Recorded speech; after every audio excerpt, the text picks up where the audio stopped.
영화제라는 거는요, 관객 여러분들 입장에서 쉽게 설명을 드리면 수입 배급사를 통해서 개봉이 되는 영화들이 아니라 좀 더 다양한 세계의 영화들을 만날 수 있는 창구라고 보시면 될 것 같습니다. 그래서 우리나라 같은 경우는 96년도에 부산국제영화제를 시작으로 국제영화제들이 시작이 됐고요. 관객 여러분들께서는 뭐 관심 있는 분야가 있다, 영화제마다 특성들이 있기 때문에 그것들을 잘 살펴보셔서 내가 관심 있는 영화를 상영하는 영화제를 찾아가시면 될 것 같습니다. 영화제 프로그래머는 보통 프로그래머라고 하면 컴퓨터 하냐고 많이들 오해를 하시는데요. 말 그대로 프로그램을 짜는 사람입니다. 그래서 영화제의 프로그램은 영화겠죠.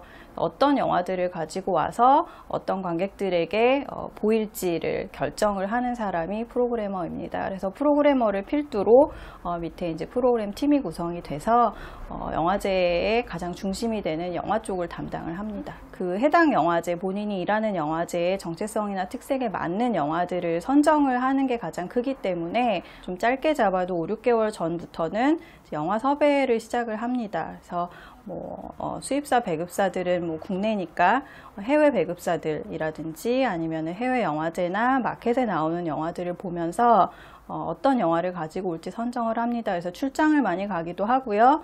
또 요즘에는 워낙 발달이 돼 있기 때문에 한국에서도 어느 정도는 찾아볼 수 있습니다. 그래서 영화들을 선정을 하면 이제 그 해당되는 회사들하고 컨택을 해서 어떤 식으로 상영을 하자, 상영 조건, 상영료가 있을 수도 있거든요. 그래서 어느 정도 피를 내고 가지고 오자 이런 것들을 결정을 하고, 그다음에 영화제가 임박하면 시간표를 짜고요.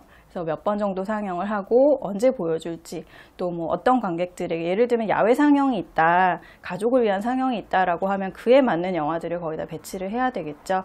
그래서 그런 식의 업무들을 하고 그러다 보니까 메일링도 많이 하고요. 다음에 이제 가지고 들어온 영화들에 대한 소개 글을 씁니다. 그래서 영화제 홈페이지나 영화제 책자에서 많이 보시는 그런 글들이 거의 다 이제 프로그래머나 프로그램 팀에서 쓰는 글이라고 생각을 하시면 되고요. 그리고 영화제가 시작이 되면 이제 영화와 연계된 이벤트들도 있는데요. 프로그래머들이 일단 전반적으로 총괄을 하지만 보통 이벤트 팀이 따로 꾸려지는 경우도 있어서 그쪽은 슈퍼바이즈만 하게 되는 거고, 영화 상영과 또 이제 감독님들이나 배우분들이 오셔서 대화 시간을 가질 때가 있어요. 그래서 그런 것들도 전체적으로 총괄을 하게 됩니다. 영화제 프로그래머로 일하면서 제가 가장 장점이라고 느끼는 부분은 영화를 많이 본다는 겁니다. 영화 보는 게 일이기 때문에 영화 보는 게 일이라고 한다면 어떻게 느끼실지 모르겠는데 좀 의무감 같은 것도 있고요. 그렇지만 그만큼 자기가 좋아하는 일을 하는 거기 때문에 그게 가장 큰 장점이라고 할 수 있을 것 같습니다. 그리고 일반 관객분들은 보지 못하는 영화들을 보기 때문에 어떤 새로운 영화를 발견하는 재미를 굉장히 느끼실 수 있고요. 영화를 아무래도 골라오는 일을 하다 보니까 영화를 보는 선구안이 생겨서 수입 배급을 하시는 분들도 있고, 그다음에 또 아무래도 영화를 좀 더 굉장히 디테일하게 보고 좀 영화에 대한 이야기를 많이 풀어내기 때문에 영화 평론을 하시는 분들도 많고, 겸업을 하시는 분들이 굉장히 많습니다. 저도 얼마 전까지 대학에서 학생들을 가르쳤고요. 그렇기 때문에 좀 영화제 프로그래머의 한 가지 일만 하는 것보다 좀 확장된 일을 할 수 있다는 게 어떤 미래 가능성과도 연결되지 않나 생각합니다. 아마 다른 문화예술 분야 분들도 비슷한 말씀을 하시겠지만 좀 소위 인문학적인 소양을 좀 평소에 키워두는 게 중요할 것 같습니다. 책을 읽는 것도 좋고요. 그리고 좀 주변에 있는 것들에 대한 관심을 많이 갖고, 왜냐하면 영화를 보고 나서 흔히 어린 친구들은 영화가 재미있다, 재미없다 두 가지로만 나누는 경향이 있는데 그 정도로는 불충분하고요.